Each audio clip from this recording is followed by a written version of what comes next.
First of all, just to address this term, the Brahmaviharas, it's something you see mentioned very frequently in the early Buddhist teachings.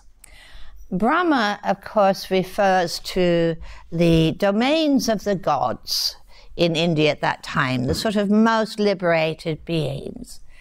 And Viharas actually translates as home, the place where you make your home.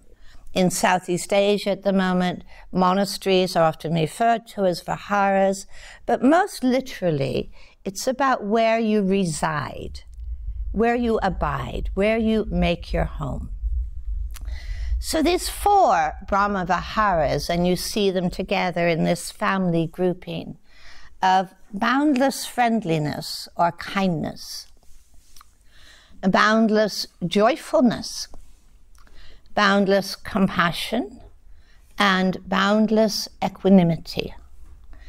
You see these grouped together as a family, a functioning, healthy family. But they point us in a certain direction, that these are not particularly states or meditation experiences. These are qualities that can infuse our minds and hearts.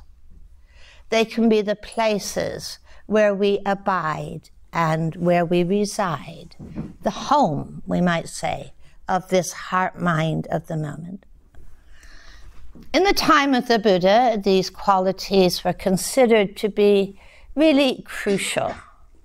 In the earliest collections of teachings, the Sutta Nipata, you see that metta, this word metta, which is boundless friendliness or kindness, is actually the only one of these qualities that merits its own discourse or its own sutta.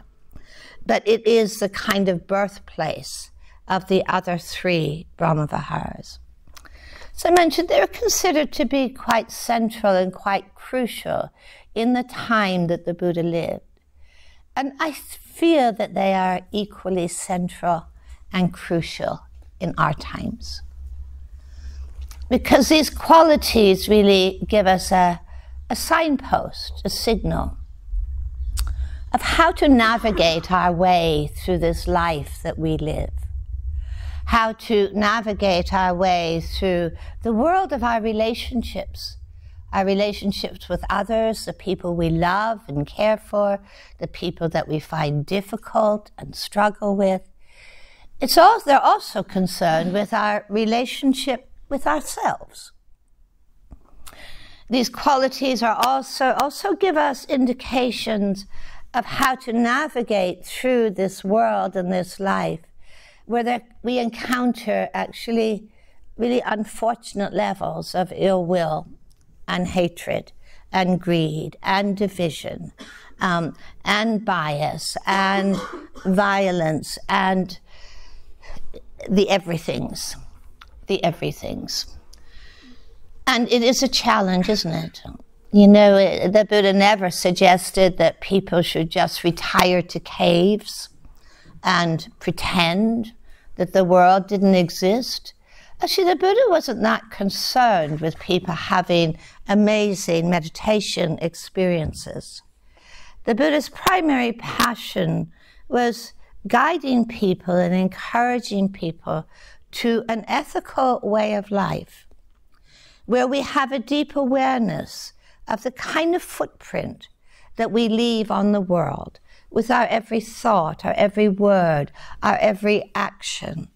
The Buddha was concerned with us being able to flourish in the midst of a life that doesn't always feel supportive, that doesn't always feel aligned with our deepest values. But he says, this is our classroom, you know? This is our classroom. And in a way, the cultivation of these qualities of heart and mind is really what allows us to live in the midst of all of this that we live in, with an unshakable freedom of heart, an unshakable kindness, compassion, joyfulness, and equanimity. Now, that feels like a very high bar, doesn't it? The word unshakable. I think the great genius of the Buddha was to build upon what we already know on some level, what we have already glimpsed. You know, I think each of us in our lives have, you know, glimpsed moments of unhesitating friendliness and kindness, whether it's what we've been able to express to another or what we've been touched by through another. I think we've had glimpses of joyfulness, of compassion, of equanimity. So they're not strangers to us. But what the Buddha suggested is that these encounters with these qualities don't just have to be episodic, you know, don't just have to be a sort of momentary glimpse and that passes away. But these qualities can be cultivated and brought to fruition. So this is a kind of territory that I would like to explore today. I'd like to begin with a quote from the Buddha, because I think it's so important to see that these are qualities not just about what happens on a meditation cushion, but about what happens relationally for us in our lives. So the Buddha said, looking after yourself, one looks after others. Looking after others, one looks after oneself. How does one look after others by looking after oneself? By cultivating mindfulness, developing it, and making it grow. How does one look after oneself? By looking after others. By patience, non-harming, friendliness, and caring. And I think this is truly an important quote. I think meditation so often has this really, I think, unwarranted reputation of being primarily concerned with our inner world, and really not that concerned or engaged with life around us. But of course, this is not what the Buddha taught. The Buddha taught a life of engagement, a life lived fully and wholeheartedly.